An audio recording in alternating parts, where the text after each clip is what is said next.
ಚೆನ್ನಾಗಿದ್ಯಾ? ಹಾಯ್ ಬಡಿ, ನಿಮಗೊಂದು ವಿಷಯ ಗೊತ್ತಾ? ಏನು? ಏನು ಏನ್ ಹೇಳಪ್ಪ ಇದು? ಅಯ್ಯೋ, ನಿಮಗಿನ್ನ ಗೊತ್ತಿಲ್ವಾ? ಲಾಲಿಪಾಪ್ ಕೊಡ್ತೀನಿ, ಹೇಳು. ಬಿಡು ಬಿಡು ಬಿಡು ಬಿಡು. ಇದೇ ಮಂತ್ 28/4/2024 ಬೆಲ್ಟ್ ಎಕ್ಸಾಮ್ ಇದೆ ಕಣೋ. ಸುಳ್ಳು, ಬರೀ ಸುಳ್ಳು ಹೇಳ್ತೇನೆ, ಬರೀ ಸುಳ್ಳು. ನಿಜ, ಇದೇ ತಿಂಗಳು BL ಬಾಯ್ಸ್ ಕರಾಟೆ ಅಂತ ವತಿಯಿಂದ ನಮ್ಮ Manjunath sir karate belt exam ಮಾಡ್ತಾ ಇದ್ದಾರೆ. ಹೌದಾ? ನಾನ್ ಮಿಸ್ ಮಾಡೋದೇ ಇಲ್ಲ.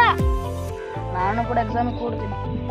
ಎಲ್ಲ ಪಾಲಕರು, ನಮ್ಮ ಸ್ನೇಹಿತರು, ಎಲ್ಲ ಅತಿಥಿಗಳು ಎಲ್ಲರಿಗೂ ಕೂಡ ಸ್ವಾಗತ ಸುಸ್ವಾಗತ. ನೆನಪಿದೆಯಲ್ಲ, 28/4/2024 2024 ಎಲ್ಲರಿಗೂ ಸ್ವಾಗತ ಸುಸ್ವಾಗತ.